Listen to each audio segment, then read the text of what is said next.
بسم الله الرحمن الرحيم. السلام عليكم واهلا بيكم في حلقه جديده من دنيا المرأة. النهارده ان شاء الله جايبه لكم وصفه رائعه جدا جدا لتنعيم وترطيب الشعر الجاف، كمان بتعالج الشعر من مشكله الهيشان ومشكله تقصف الشعر. وصفه سهله جدا وبسيطه. كل اللي انت هتحتاجيه علبه زبادي طبيعي من غير سكر، هتحتاجي زيت لوز مر، ممكن تستبدليه باي زيت طبيعي، مش عايزه افرض عليكي زيت معين، المهم ان هو يكون زيت طبيعي، يعني ممكن زيت خروع، ممكن زيت سمسم، ممكن زيت خردل، ممكن زيت قرنفل، اي نوع زيت بس بشرط ان هو يكون طبيعي. الاساسي في وصفتنا زيت الزيتون، هنحتاج معلقه كبيره من زيت الزيتون، معلقه كبيره من زيت اللوز او زيت الخروع او اي زيت طبيعي من الزيوت اللي انا ذكرتها دلوقتي. المكون الاساسي برضو الزبادي او الياغورت. يبقى عندنا هنا مكونين اتنين رئيسيين، الزبادي وزيت الزيتون. طريقة تحضير الوصفة يا بنات سهلة جدا. عايزة اقول لكم ان الوصفة دي بتقوي بصيلات الشعر جدا، بترطبه وبتديله نعومة ولمعان، بتعالجه من مشاكل كتير قوي. اتمنى انكم تجربوها وبجد بتجيب نتيجة رائعة جدا من اول مرة.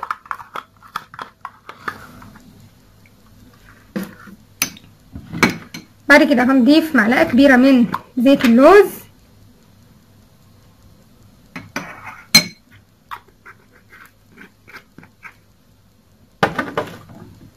معلقة كبيرة من زيت الزيتون،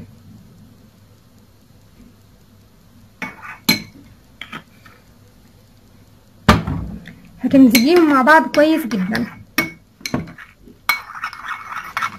مش عايزة اي اثر للزيت، عايزة المكونات كلها تتجانس مع بعض.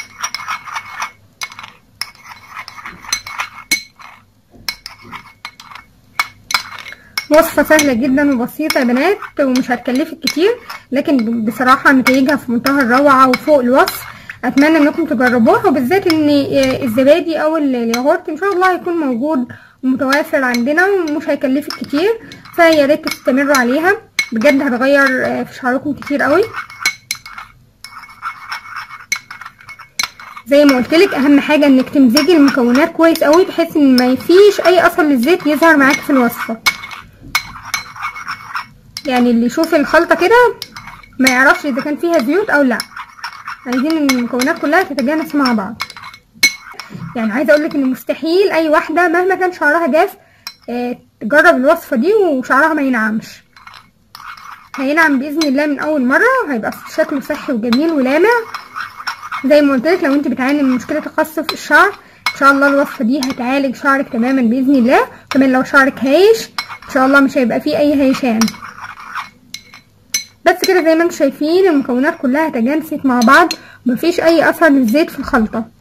طريقه الاستخدام يا بنات زي ما اتعودتوا معايا، طبعا لازم الشعر يتغسل كويس جدا بالميه وبالشامبو وتنشفي شعرك. بعد ما تنشفي شعرك على طول هتحطي الخلطه دي على شعرك وتبداي تدلكي فروه الراس كويس جدا بحيث انها تستفاد من مكونات الخلطه. هتحطيها على شعرك كله من الجذور للاطراف. بعدها هتسيبيها على شعرك نص ساعه مش اكتر من كده.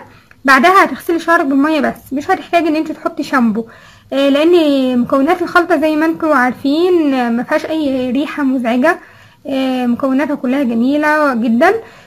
فانت هتغسلي شعرك بالميه بس وتنشفيه. وبعد كده كمان ممكن ما تحتاجيش ان انت تدهنيه باي زيت مرطب او كريم، لان شعرك فعلا بجد يا بنات من اول مره بعد ما تغسلي شعرك من الخلطه دي هتلاحظي ان شعرك ناعم ومفرود وجميل ولامع وشكله صحي. فممكن تدهنيه بشويه زيت قليلين جدا وممكن ما تدهنوهوش، مش هيبقى محتاج اصلا. فان شاء الله هتعجبكم جدا من اول مره. يا ريت تستمروا عليها، تعمليها مرتين في الاسبوع ان شاء الله. هتغذي شعرك، هتقوي بصيلات الشعر زي ما قلت لك، هتعالج شعرك من التقصف والهيشان، هتساعد على تطويل الشعر لان الشعر لما يبقى صحي وقوي بالتالي هيطول معاكي بسرعه. ان شاء الله هتعجبكم جدا وهتجيب نتائج رائعه جدا معاكم. بس يا ريت تجربوها. يا ريت بقى لو كنتي اول مره تشوفي قناتي تشتركي فيها بالضغط على الزر الاحمر الموجود اسفل الفيديو. ولو في اي طلب اي وصفه انتوا عايزين نعملها لكم انا تحت امركم. اشوفكم على خير في حلقه جديده من دنيا المرأة، والسلام عليكم ورحمه الله.